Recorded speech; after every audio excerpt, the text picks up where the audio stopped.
আসসালামু আলাইকুম রহমতুল্লাহ। সুপ্রিয় দাখিল 2027, তোমাদের প্রি টেস্ট পরীক্ষা চলছে। তো এর মধ্যেই আমরা ম্যাথের একটি সমাধান তোমাদের জন্য দেখব, যেটি তোমাদের এখানে উদ্দীপকে কি দেওয়া আছে চলো আমরা দেখি নিই। উদ্দীপকে দেওয়া আছে আয়তক্ষেত্রের ক্ষেত্রফল 1200 বর্গ সেন্টিমিটার, দৈর্ঘ্য 10 সেন্টিমিটার হ্রাস করলে এটি একটি বর্গক্ষেত্র হয়। আমরা এটা কিভাবে চিন্তা করতে পারি, চলো সহজে কিভাবে আমরা এটা সমাধান করতে পারি এমন কিছু পদ্ধতি আমরা দেখি।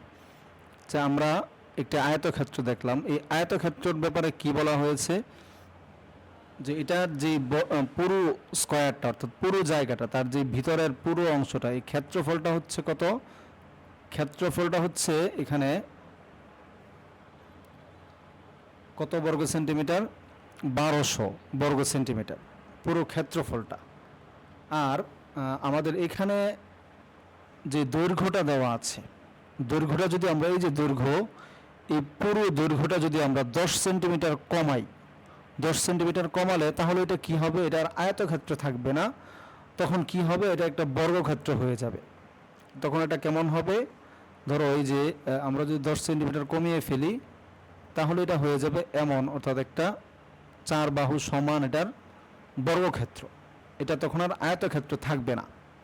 এখন আমার কাছে প্রশ্ন করা হয়েছে যে এটার পরিসীমা কত, এটার পরিসীমার নির্ণয় করো, এটি হচ্ছে আমার জন্য প্রশ্ন। তো চলো আমরা এটার সমাধান করার চেষ্টা করি, যে আমরা সমাধান কিভাবে করব।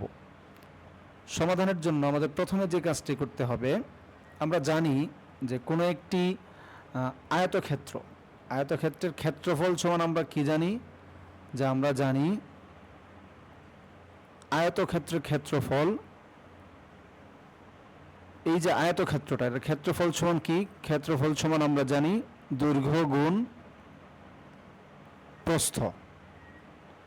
আয়তক্ষেত্রের ক্ষেত্রফল হচ্ছে দৈর্ঘ্য গুণ প্রস্থ। তো এখানে দৈর্ঘ্য কত আর প্রস্থ কত? আমরা ধরে নিচ্ছি যে এই পুরো আয়তক্ষেত্রটার দৈর্ঘ্য হচ্ছে x, দৈর্ঘ্য কত?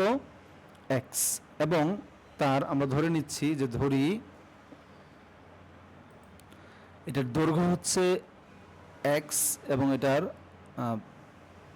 প্রস্থ তাহলে কতটুকু হবে?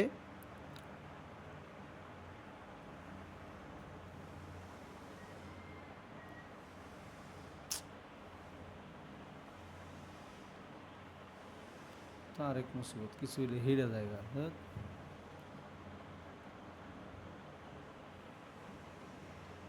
রাবার দিয়ে মুছা দিলে উড়ে জায়গা না।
এখন আমরা এটা প্রস্থ যদি ধরি, এটাকে প্রস্থ যদি আমরা ধরি,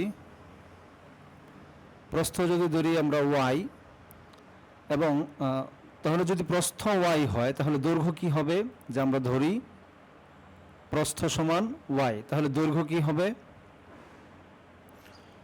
যেহেতু বর্গক্ষেত্র হয়ে যায়, এখানে যদি বর্গক্ষেত্র হয়ে যায় তাহলে তার প্রস্থ এবং দৈর্ঘ্য সমান। তো কি বলা হয়েছে, যে আয়তক্ষেত্র যখন থাকবে তখন তার দৈর্ঘ্যটা 10 সেন্টিমিটার বেশি। তাহলে কি হবে ওয়াই প্লাস 10, এটা হচ্ছে তার দৈর্ঘ্য। তাহলে এবারে এই দৈর্ঘ্য আর প্রস্থ আমরা পেয়ে গেলাম। এবারে আমরা ক্ষেত্রফলটা কিভাবে লিখতে পারি? ক্ষেত্রফলের সমীকরণটা আমরা লিখতে পারি এইভাবে, যে তাহলে এই দেখো প্রস্থ গুণ দৈর্ঘ্য আমরা কি পেলাম? এই যে দৈর্ঘ্য ওয়াই প্লাস 10, তাহলে দৈর্ঘ্য গুণ প্রস্থ আমরা পেয়ে ফেললাম। গুণ করলে এটার রেজাল্ট কত হয়? 1200। যেহেতু ক্ষেত্রফল আমাদের প্রশ্নে দেওয়া আছে যে ক্ষেত্রফল হচ্ছে কত? 1200। তো আমরা দৈর্ঘ্য গুণ প্রস্থকে যখন আমরা গুণ করব, এই যে এখানে দেওয়া আছে দেখো, যেটার মধ্যে ক্ষেত্রফল 1200 বর্গ সেন্টিমিটার এবং দৈর্ঘ্য 10 সেন্টিমিটার হ্রাস করলে এটি বর্গক্ষেত্র হয়। তো আমরা এই সমীকরণটা পেয়ে ফেললাম। এবারে আমরা কি করব? বা y square plus 10y is equal 1200। আচ্ছা, এবারে আমরা এটা একটা সমীকরণ বানাইতে পারি মিডল টার্ম করে। এখানে আমরা এটা একটা সুন্দর সমীকরণ বানাতে পারি। কিভাবে? তোমরা মিডল টার্ম যারা পারো, তোমরা মিডল টার্ম সম্পর্কে আইডিয়া আছে, যে এখানে যেই সংখ্যাটা আছে এটাকে আমরা দুইটা সংখ্যার পার্থক্য রাখবো এবং দুইটা সংখ্যার গুণফল হবে এটা। এভাবে একটা সমীকরণ বানাতে হবে। চলো আমরা বানাই। যেমন কি হতে পারে এখানে? ওয়াই স্কোয়ার প্লাস 1200 কত কত গুণ করলে হয়? দেখো 30, 40 দুটো যদি আমরা গুণ করি তাহলে কত হয়? এই দুটো গুণ করলে 3 4 12 আর দুটো শূন্য মানে 1200 হয়ে যায়। দুটাকে আমরা যদি গুণ করি তাহলে 1200 হয়। তাহলে আমরা লিখতে পারি যে ওয়াই স্কোয়ার প্লাস, এখানে যেহেতু প্লাস 10 রাখতে হবে, আমাকে প্লাস 10 সংখ্যা বেশি রাখতে হবে। বিয়োগ করার পর একটা থেকে আরেকটা বিয়োগ করার পর এই 10টা মাঝে রাখতে হবে।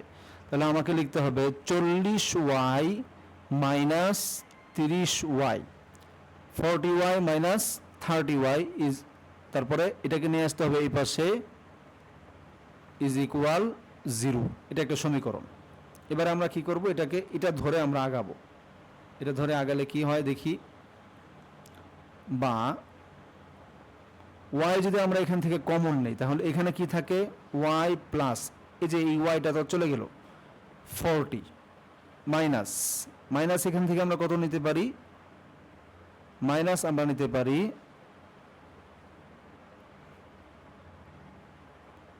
30। যদি আমরা কমন নিই তাহলে এখানে কি থাকে? এখানে থাকে y প্লাস 40 ইজ ইকুয়াল 0। বা তাহলে এখান থেকে আমাদের রইল কি? y প্লাস 40 আর y মাইনাস 30 ইজ ইকুয়াল 0। আমরা দুটো থেকে যে কোনো একটা কমন নিলাম, কমন নিলে আমাদের এতটুকু থাকে। তাহলে এবার পরবর্তী ধাপে আমরা কি করতে পারি? এখান থেকে হয়তো এই সমীকরণের হয়তো y প্লাস 40 ইজ ইকুয়াল 0 বা y মাইনাস 30 ইজ ইকুয়াল 0, দুইটার যে কোনোটাই হতে পারে। বা y ইকুয়াল কি হতে পারে? এখানে আমরা যদি এই 40টাকে এই পাশে নিয়ে যাই, 40টাকে এই পাশে নিয়ে গেলে কি হবে? মাইনাস 40। আবার এখানে y ইকুয়াল হতে পারে প্লাসের 30। দেখো, কোনো একটা আয়তক্ষেত্র যখন আমরা আঁকবো, আয়তক্ষেত্র আমরা এখানে আঁকার পরে আয়তক্ষেত্রের দৈর্ঘ্য এটা কখনো মাইনাস মান হতে পারে না। আয়তক্ষেত্রের যে দৈর্ঘ্য এটা কখনো মাইনাস মান হতে পারে না। যেহেতু মাইনাস মান এটার পক্ষে হওয়া সম্ভব না, সুতরাং আমরা এখান থেকে মানটা গ্রহণ করব। এই মানটাকে আমরা গ্রহণ করব যে এটার প্রস্থ হচ্ছে 30। তা আমরা এখান থেকে জেনে গেলাম বা পেয়ে গেলাম যে অতএব যেহেতু লিখতে পারি আমরা, যেহেতু ঋণাত্মক মান গ্রহণযোগ্য নয়, মানে প্রস্থ is equal not equal minus 40, এটা হতে পারে না। তাহলে y ইজ ইকুয়াল, y কত হয়? 30। এবারে আমরা এটা দৈর্ঘ্য কত বের করতে পারি? দৈর্ঘ্য বের করতে পারি, যেহেতু আমরা আমাদের যেই প্রশ্ন আমাদেরকে করা হয়েছিল, প্রশ্নে আমরা দেখেছি এটার দৈর্ঘ্য হচ্ছে প্রস্থ থেকে কতটুকু বেশি? 10 সেন্টিমিটার বেশি। তো আমরা দৈর্ঘ্যটাকে হিসাব করতে পারি এইভাবে। দৈর্ঘ্যটাকে আমরা হিসাব করে ফেলি। আমরা এখানে দেওয়া আছে আমাদের 10 সেন্টিমিটার বেশি, তো 10 সেন্টিমিটার যদি বেশি হয় তাহলে কত হবে? দৈর্ঘ্য is equal 30 plus 10 is equal 40 centimetre. এবার আমাদের কাছে প্রশ্ন করা হয়েছে কি? প্রশ্ন করা হয়েছে পরিসীমা।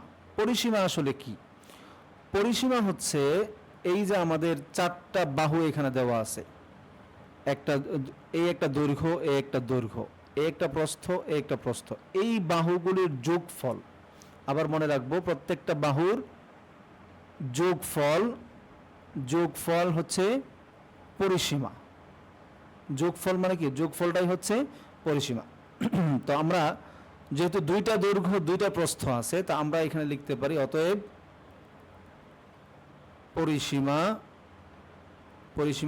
2 দেওয়ার পরে 30 প্লাস 40, তাহলে 2 into 70 is equal 140 centimetre, 140 square centimetre, 140 বর্গ সেন্টিমিটার। এটা হচ্ছে এই আয়তক্ষেত্রে যেটা আমাদেরকে প্রশ্ন করা হয়েছিল, এই আয়তক্ষেত্রের পরিসীমা। তোমাদের এরকম সহজ আরও সুন্দর কিছু পড়া প্রস্তুতি দাখিল পরীক্ষার জন্য নিতে আমরা 2027 সালের দাখিল পরীক্ষার্থীদের জন্য আমরা শুরু করেছি ক্র্যাশ কোর্সে জয়েন হতে তোমরা আমাদের সাথে এই নাম্বারে যোগাযোগ করতে পারো 01614807243। এই নাম্বার হোয়াটসঅ্যাপে তোমরা আমাদের সাথে যোগাযোগ করতে পারো। আমরা 10টি বিষয়ের ক্র্যাশ কোর্সের ক্লাস খুব শীঘ্রই তোমাদের জন্য শুরু করব। তো আর দেরি না করে আমাদের সাথে যুক্ত হয়ে যাও।